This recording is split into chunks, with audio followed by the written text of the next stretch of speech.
Types होते हैं, हम तीन प्लेन्स पे तीन तरीके से बात करेंगे। एक कि मैथमेटिकल क्या कंडीशन है जो सॉल्यूशन को रिप्रेजेंट कर रही है, दूसरी उस सॉल्यूशन के कंडीशन का नाम क्या है, तीसरा ज्योमेट्रिकली वो क्या चीज रिप्रेजेंट कर रही है। ठीक, ये तीन क्राइटेरिया पे आप पकड़ोगे, सीखोगे, तब अगर आपसे सवाल किसी भी तरीके से पूछे, किसी भी क्राइटेरिया के बिहाफ पे पूछ लिया जाए तो आप बता देना। ठीक, तीन सवाल, तीन criteria, let's start it. So if you have two linear equations of the form a1x plus b1y plus c1 is equal to 0, a2x plus b2y plus c2 is equal to 0। अब मेरी एक आपको रिकमेंडेशन ये है कि आप अगर आपका इक्वेशन इस फॉर्म में नहीं है तो आप पहले इस फॉर्म में अपने इक्वेशन को सेट कर लीजिएगा प्लीज। मतलब आप राइट साइड हमेशा जीरो बचाइए। मैं उस एम्बिग्यूटी को आपसे हटा रहा हूं कि आप अच्छा ये भी कर सकते हैं, वो भी कर सकते हैं, आप राइट साइड जीरो बचाइए, सबको इधर लेकर चले आइए। कहने का मतलब क्या है, कहने का मतलब यह है कि अगर मान लीजिए कहने का मतलब यह है कि अगर आपके पास कोई इक्वेशन दी है 2x plus 3y is equal to 6, please आप इधर लेकर आ जाइए। ये कई बार लोग कहते हैं जरूरी नहीं है, जरूरी कब नहीं, या तो दोनों के कांस्टेंट वाले टर्म राइट साइड पे हो, या एक अगर लेफ्ट पे एक राइट पे है तो वैल्यू गलत पिक हो जाएगी, ये ध्यान रखना। तो मेरा कहना यह है कि आप एक ही तरीके से सीखो ना, सबको लेफ्ट साइड पे ले और राइट साइड जीरो बचा दो। ठीक, अगर अब आपकी तीन इक्वेशंस इस फॉर्म में है, दो इक्वेशंस इस फॉर्म में है, a1x plus b1y plus c1 is equal to 0, a2x plus b2y plus c2 is equal to 0। आपने दो तरीके से सॉल्यूशन निकालना सीखा है, सब्स्टिट्यूशन मेथड, एलिमिनेशन मेथड। मैं बात कर रहा हूं नेचर ऑफ सॉल्यूशंस की, क्या क्या हो सकता है और वो कैसे डिसाइड होगा। तो x का कोएफिशिएंट है a1 b1 c1 और दूसरे में a2 b2 c2। ठीक, सो आई हैव गॉट तीन चीजें। पहले मैं मैथमेटिकल कंडीशन लिखूंगा फिर आऊंगा। तो अगर इसमें, अगर आपके दो इक्वेशंस में a1 बराबर a2 b1 बराबर b2 के नहीं होगा, पहली कंडीशन सी से कोई लेना नहीं, अगर आपका a1 by a2 b1 by b2 के बराबर नहीं है तो आपके सिस्टम ऑफ इक्वेशन सॉल्यूशन होता है यूनिक सॉल्यूशन। यूनिक सॉल्यूशन, या दूसरी भाषा में एकमात्र सॉल्यूशन, सिर्फ एक सॉल्यूशन पॉसिबल है, सिर्फ एक सॉल्यूशन पॉसिबल है, that is. So a1 by a2 should not be equal to b1 by b2। a1 क्या है, x का कोएफिशिएंट पहले इक्वेशन में, b1 क्या है, y का कोएफिशिएंट पहली इक्वेशन में, a2 क्या है, x का कोएफिशिएंट दूसरी इक्वेशन में, b2 क्या है, y का कोएफिशिएंट दूसरी इक्वेशन में। ना यूनिक सॉल्यूशन के केस में आपको देखना क्या है, अच्छा ज्योमेट्रिकली क्या रिप्रेजेंट कर रहा है, ज्योमेट्रिकली रिप्रेजेंट कर रहा है ये काट, दो लाइंस जो आपस में इंटरसेक्टिंग है या काट रही है, दो लाइंस जो आपस में इंटरसेक्टिंग है या काट रही है, intersecting lines, intersecting lines, this is what मैंने बोला था ना, नाम, मैथमेटिकल कंडीशन और ज्योमेट्रिकली क्या रिप्रेजेंट कर रहे हैं। ज्योमेट्रिकली ये सिस्टम ऑफ इक्वेशंस अगर ये कंडीशन फॉलो कर रहा है, अगर यूनिक सॉल्यूशन है तो वो इंटरसेक्टिंग लाइंस रिप्रेजेंट कर रहा है, माने सिर्फ एक पॉइंट पे काट रहा है। किसी दो इक्वेशन का सॉल्यूशन पता है क्या है, जहां दोनों एक दूसरे को काट रहे होते हैं, एक ऐसा पॉइंट जो दोनों इक्वेशन को इकट्ठा सेटिस्फाई कर रहा है, तो जहां पे काट, intersecting lines, intersecting lines, only one solution, this is the solution, ये सॉल्यूशन है।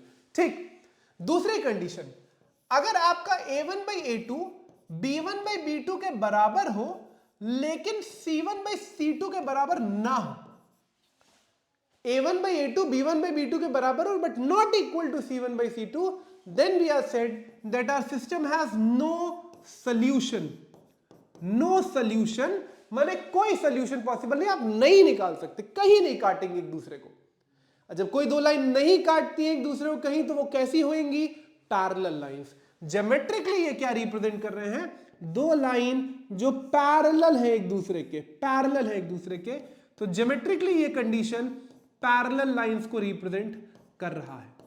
ठीक, दूसरा क्राइटेरिया, बात समझ गए पक्का, a1 by a2 is equal to b1 by b2 not equal to c1 by c2, no solution, parallel lines। तीसरी condition, अगर a1 by a2 is equal to b1 by b2 और is equal to c1 by c2 हो जाए, a1 by a2 is equal to b1 by b2 is equal to c1 by c2 हो जाए, तो ऐसे condition में बोलते हैं कि आपके सिस्टम के इनफाइनाइटली मेनी सॉल्यूशंस है, अनंत सॉल्यूशन, आप नहीं पता लगा सकते कितने हैं।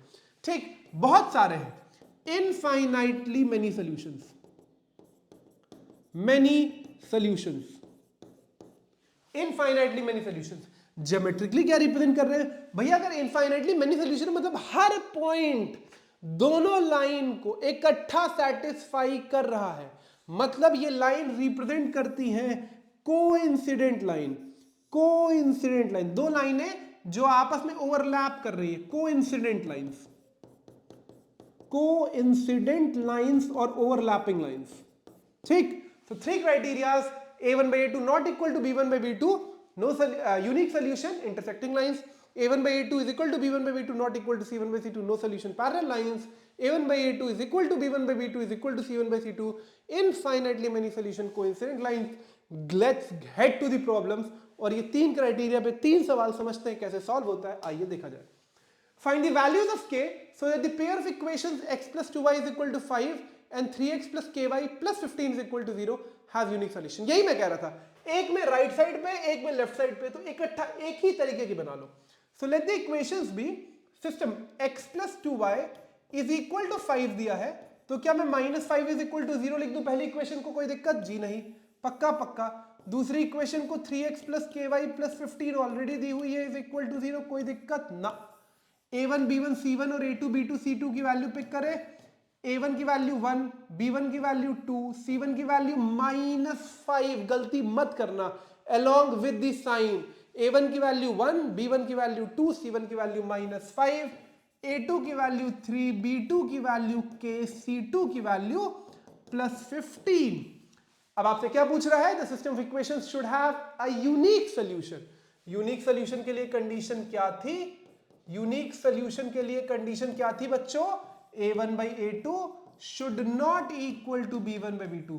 तो ये आपको बताएगा क्या क्या नहीं हो सकता, उसके अलावा सारी वैल्यूज हो जाएंगी कि वैल्यू डालते हैं। a1 और b, सही पिक करिएगा, 1/3 should not be equal to 2/k, k उधर भेजो, k should not be equal to 2 into 3 6, so k can be any real value, कुछ भी, कोई भी real number except 6, k cannot be 6, k could be all real number except 6। तो जब भी unique solution का पूछेगा आपको हमेशा वो दे देगा क्या नहीं हो सकता, उसके अलावा सब कुछ। बात समझ गए? पहले स्टैंडर्ड फॉर्म में सेट करना, a1 b1 c1 पिक करना, a2 b2 c2 पिक करना, कंडीशन चेक करना, वैल्यू डालना, k आ जाएगा। लेट्स मूव टू नेक्स्ट सवाल, ये बहुत इंपॉर्टेंट सवाल है, ध्यान रखिएगा। पहले जरा स्टैंडर्ड फॉर्म में सेट कर लेते। दो इक्वेशंस क्या है? 2x plus 3y -7 is equal to 0, a minus bx plus a plus by is equal minus 3a minus b plus 2 is equal to 0। ठीक, वैल्यूज पिक की जाए, बिल्कुल। a1 by a1 is equal to कितना होगा? 2, b1 कितना होगा? 3, c1 कितना होगा? -7। ध्यान से, a1 कितना होगा? 2, x का कोएफिशिएंट, y का कोएफिशिएंट और कांस्टेंट। ठीक, a2 कितना है? a minus b, b2 कितना है? a plus b, और c2 कितना है?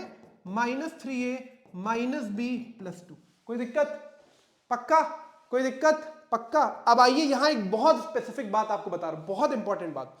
इनफाइनाइटली मेनी सॉल्यूशंस के लिए बात कर रहा है। इनफाइनाइटली मेनी सॉल्यूशंस का मतलब होता है, इनफाइनाइटली मेनी सॉल्यूशंस का कंडीशन क्या था? कि a1 by a2 is equal to b1 by b2 is equal to c1 by c2। ठीक, आइए वैल्यू पिक करते, पहले लिख लेता हूं फिर बताता हूं क्या बात है। तो 2 by a minus b is equal to 3 by a plus b is equal to -7 upon -3 minus b plus 2। ठीक, अब कोई कहेगा कि सर मैं ये और ये पिक करके कंडीशन निकाल देता हूं, मत करना ये काम, नो सॉल्यूशन वाला कंडीशन फॉल इन कर जाएगा, फंस जाओगे। ठीक, तो आप क्या करोगे, एक बार इसको इक्वेट करो, ए और बी में एक इक्वेशन आएगी, एक बार इसको और इसको इक्वेट करो, ए और बी में एक इक्वेशन आएगी। बहुत की बात बता रहा हूं, पहले दोनों मत इक्वेट करना, नो सॉल्यूशन का भी वो कंडीशन होता है, आंसर नहीं आएगा, पहले मत इक्वेट करना। So what we are doing first is we are equating the first वाला रेशियो टू थर्ड वाला रेशियो। पक्का? तो 2 upon a minus b is equal to -7 upon -3a minus b plus 2। ठीक है, उधर भेजा जाए, 2 into -3a minus b plus 2 is equal to -7 into a minus b। पहला और तीसरा इक्वेट किया है बच्चों, पक्का? ठीक, ओपन किया जाए, -6a minus 2b plus 4 is equal to -7a plus 7b। ठीक, a और b को उधर भेजा जाए, a और b को 4 इधर रखते हैं, -7a plus 6 है तो -a plus 7b plus 2b 9b। ठीक है, तो यहां से एक इक्वेशन आ गई 9b minus a is equal to 4। A और बी में ये एक इक्वेशन आपके पास आ गई। ठीक, पक्का? ठीक है सर। दूसरी कंडीशन इक्वेट की जाए, दूसरे और तीसरे को 3 upon a plus b. Important सवाल है, आ सकता है 3 मार्कर में, -7 upon -3a minus b plus 2, cross multiply मारे, चलो 3 into -3a minus b plus 2 is equal to -7 into a plus b. Perfect, value डालते हैं, -9a minus 3b plus 6 is equal to -7a minus 7b। सब उधर भेजिए, ए और B को, 6 इधर रखिए, is equal to -7a plus 9a कितना हो जाएगा 2a, -7b प्लस 3b कितना हो जाएगा प्लस -4b। एक second, -4b, you got to this second equation, 2a minus 4b 9b minus a। तो अब आपको कुछ नहीं करना है, ये दो इक्वेशन आपके पास आ गई, सिस्टम ऑफ लीनियर इक्वेशन आपने सॉल्व किया ही है। ठीक है, अगर मैं इसको 2 से मल्टीप्लाई कर दूं, अगर मैं इसको 2 से मल्टीप्लाई कर दूं तो कोई दिक्कत? पूरी इक्वेशन को 18b minus 2a is equal to 8, इसको मल्टीप्लाई कर दूं, इसको कुछ नहीं, यही रखना है क्योंकि 2a काट रहे हैं। ठीक, तो क्या हो जाएगा -4b plus 2a is equal to 6। Elimination का तरीका लगा रहा हूं भाई, इसमें a का कोएफिशिएंट 1 था, इसमें 2 था, तो मैंने इसको 2 से मल्टीप्लाई कर दिया। ठीक, ऐड कर दो इक्वेशंस, कर दो सर, 18 माइनस 4 14 भी ऐड कर रहा हूं, दोनों इक्वेशंस को, एडिंग देम, एडिंग। ठीक, -2a प्लस 2a कट जाएगा, 8 प्लस 6 14, b की वैल्यू कितनी आ गई 1। बहुत बढ़िया, उठाओ और किसी में भी डाल दो, a निकल आएगा, उठाओ और किसी में भी डाल दो, a निकल आएगा। लेट्स पुट इन दिस, तो 6 is equal to 2a minus 4b, 6 is equal to 2a minus 4, b की value 1, 10 is equal to 2a, a की वैल्यू आई 5, तो a होना चाहिए 5, b होना चाहिए 1 for this entire system to have infinitely many solution. बहुत इंपॉर्टेंट सवाल है, कॉम्प्लिकेटेड है, ट्रिकी है, 3 नंबर में आ सकता है, ध्यान रखिएगा। की बात क्या है, a1 b1 c1 पिक करना है, स्टैंडर्ड फॉर्म में सेट करने के बाद कंडीशन पकड़ना इनफाइनाइटली मेनी सॉल्यूशन की, पहला तीसरा रेशियो इक्वेट करना, दूसरा तीसरा इक्वेट करना, पहला दूसरा मत करना, फंस जाओगे, ये ध्यान रखना। ठीक, उठाते हैं आखिरी सवाल, find the value of k so that the linear equation kx minus 5y is equal to 2 and 6 plus 2y is equal to 7 which have no solution। बहुत बढ़िया, तो kx स्टैंडर्ड फॉर्म में लिख लिया जाए, kx minus 5y minus 2 is equal to 0, 6x plus 2y minus 7 is equal to 0, दोनों standard form में लिख दी।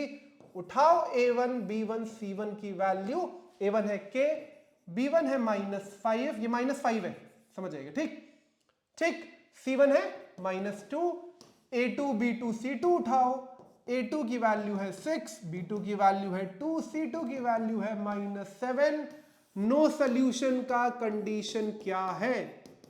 नो सॉल्यूशन का कंडीशन है a1 by a2 b1 by b2 के बराबर, c1 by c2 के बराबर नहीं, सिर्फ इन दोनों से आपकी वैल्यू निकल कर आ जाएगी।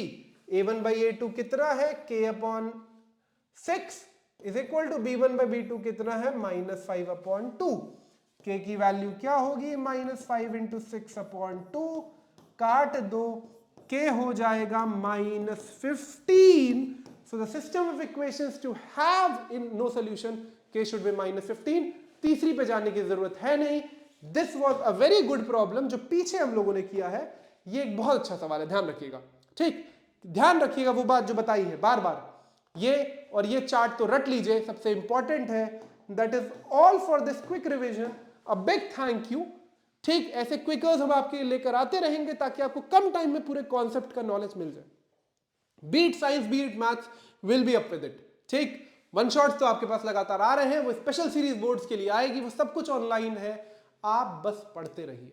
ठीक, मिलता हूं आपसे अगले वीडियो में, तब तक के लिए see you, take care, bye bye. लेकिन जाने से पहले कमेंट अगर ये समझ आया हो, पसंद आया हो और कोई जरूरत हो तो बताएं, लाइक करिए, शेयर करिए, सब्सक्राइब करिए। मिलता हूं आपसे अगले वीडियो में, बाय बाय।